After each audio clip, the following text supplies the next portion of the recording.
तानि सर्वाणि संयम्य युक्त आसीत् मत्परः वशे हि यस्य इन्द्रियाणि तस्य प्रज्ञा प्रतिष्ठिता.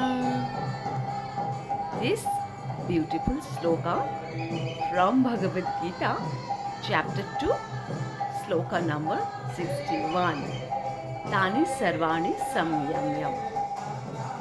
It means one who restrains his senses, keeping them under full control, and fixes his consciousness upon me, upon Lord, is known as a man of steady intelligence.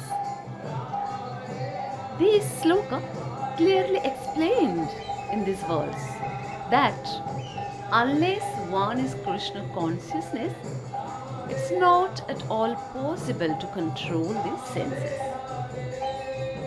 Krishna says, mutinous senses ravish even discerning and active minds and undo their steadiness. So, with full control over his senses, equipped with yoga and devotion, Arjun, you should find shelter in me. That means Arjun should find shelter in God. God is saying here, of whom Lord Krishna is an incarnation.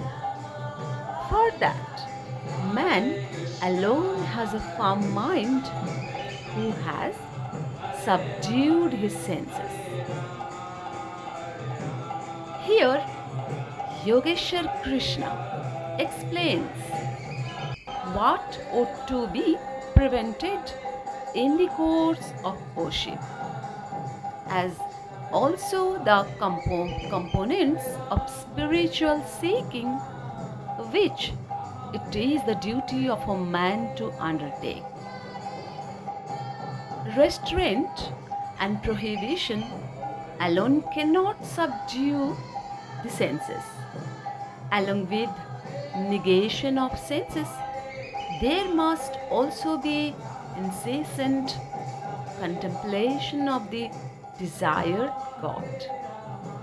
In the absence of such a reflection, the mind will be preoccupied with material objects, the evil consequences of which we see in the words of Lord Krishna himself. Krishna says, O son of Kunti, man ought to subdue their senses, which sees possibly even wise and striving minds, and devote themselves to me with perfect concentration, because only that man's mind is unwavering who has achieved control of his senses. We know the story of Durvasa Muni and Maharaja Ambarish. Once Durvasa Muni picked a quarrel with Maharaja Ambarish, and Durvasa Muni unnecessarily became angry out of pride and therefore could not check his senses. On the other hand, the king, although not as powerful yogi as the sage, but a devotee of the Lord, saintly tolerated all the sages' injustice and thereby emerged victorious. The king was able to control his senses because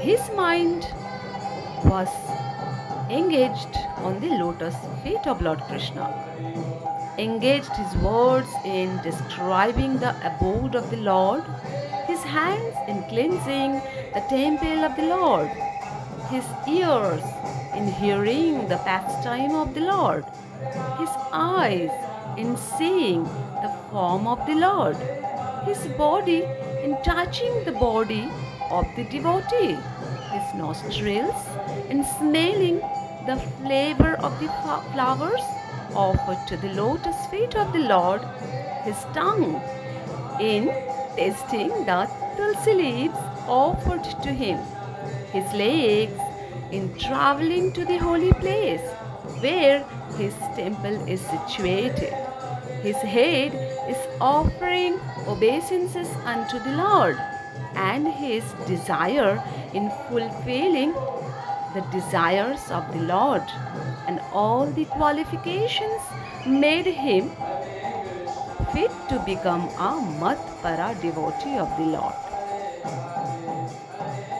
The word Matpara is most significant in this connection. How one can become Matpara is described in the life of Maharaja Ambarishi. Now, Bhagavad Gita chapter 2, text 62. Dhyayato vishayan pumshah sanghaste upajayate sanghat sanjayate kamaha kamat krodha abhijayate. Dhyayato vishayan pumshah sanghasta upajayate sanghat sanjayate kamaha kamat krodha abhijayate. Meaning goes like this: while contemplating the objects of the senses, a person develops attachment for them, and from such attachment lust develops, and from lust anger rises. Krishna says the senses require real engagements, and if they are not engaged in the transcendental loving service of the Lord, they will certainly seek engagement in the service of materialism. In the material world, everyone, including Lord Shiva, Lord Brahma, to say nothing of other demigods in the heavenly planets, is subjected to the influence of sense objects, and the only method to get out of this puzzle of material existence is to become Krishna consciousness. As we know the story of Lord Shiva, Lord Shiva was deep in meditation, but when Parvati agitated him for sense pleasure, he agreed to the proposal, and as a result, Kartikeya was born. Even we know the story of Haridas Thakur. When Haridas Thakur was young devotee of the Lord,